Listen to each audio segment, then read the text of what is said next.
मजबूर थी, अपने पास आने से मना भी नहीं कर सकती थी। मर्द आखिर मर्द होता है, वो अपने आप को एडजस्ट कर लेता है, लेकिन मुझे अपनी जगह पर आने के लिए टाइम लगा। हम दोबारा वैसे ही हो गए जैसे पहले थे। वक्त गुजरता रहा, अब मैंने दोबारा अपने ऊपर तवज्जो देना शुरू कर दी। हर वक्त बंद सवर कर रहते और इसी तरह वक्त गुजरता रहा। मैंने पुरानी सारी बातें भुला दी थी, यहाँ तक कि मैंने कोई गिला शिकवा तक नहीं किया।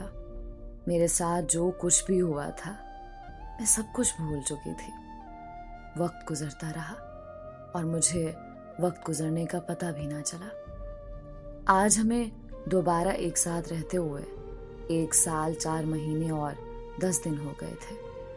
पता नहीं मेरी खुशियों को किसकी नजर खा गई और हमारे घर में उनकी तीसरी शादी की बात होने लगी और उसके घर वालों ने उसको तीसरी शादी के लिए मना लिया। लेकिन इस बार मैंने उनको मना कर दिया कि आपने शादी नहीं करनी, लेकिन वो बज़िद था कि मैंने करनी ही करनी है। उसके पाँव में बैठ गई, उसके पाँव को हाथ लगाया कि खुदा के लिए अब तीसरी शादी नहीं करो। लेकिन उसने मेरी एक ना सुनी। मैं पूरी रात रो कर गुजारती, लेकिन उसको मुझ पर तरस भी ना आया।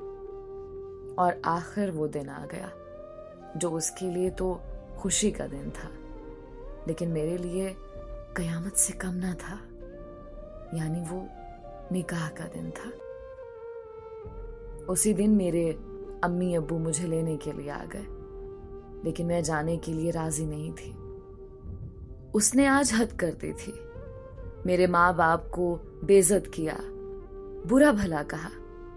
मैं अपनी बेइज्जती बर्दाश्त कर सकती थी, अपने माँ बाप की नहीं। उसने तो यहाँ तक कह दिया कि अपनी बेटी को जाते हुए साथ ले जाना। और मैं अपने माँ बाप के साथ मैके आ गई। अभी मुझे अपने मैके आए हुए 3 दिन गुजरे थे। तबीयत खराब हो गई, अम्मी के साथ अस्पताल गई तो वहां जाकर पता चला कि मैं माँ बनने वाली हूँ। मैं इतनी खुश थी कि मेरी खुशी की कोई इंतहा न थी। जब से मुझे पता चला कि मैं माँ बनने वाली हूँ, मैं बहुत ज्यादा खुश थी।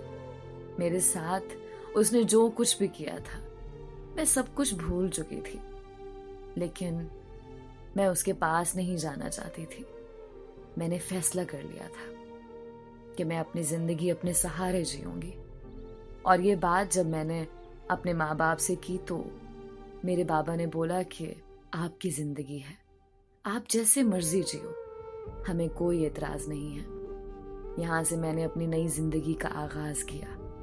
मैंने बाप और भाइयों से मशवरा करके नौकरी करनी चाहिए, तो मेरे भाइयों ने बोला कि हम मर गए हैं क्या। आखिरकार वो मेरी जिद के सामने हार गए और उन्होंने इजाजत दी कि मैं नौकरी कर लूं, बल्कि मेरे साथ कोशिश करके मुझे एक सरकारी स्कूल में टीचर लगवा दिया, जो मेरे घर से 5 मिनट की मुसाफत पर था।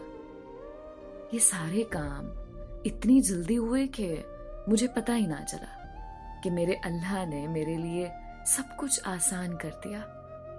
मैं माँ बनने वाली हूँ। जब ये बात उन तक पहुंची तो मुझे लेने के लिए आ गए।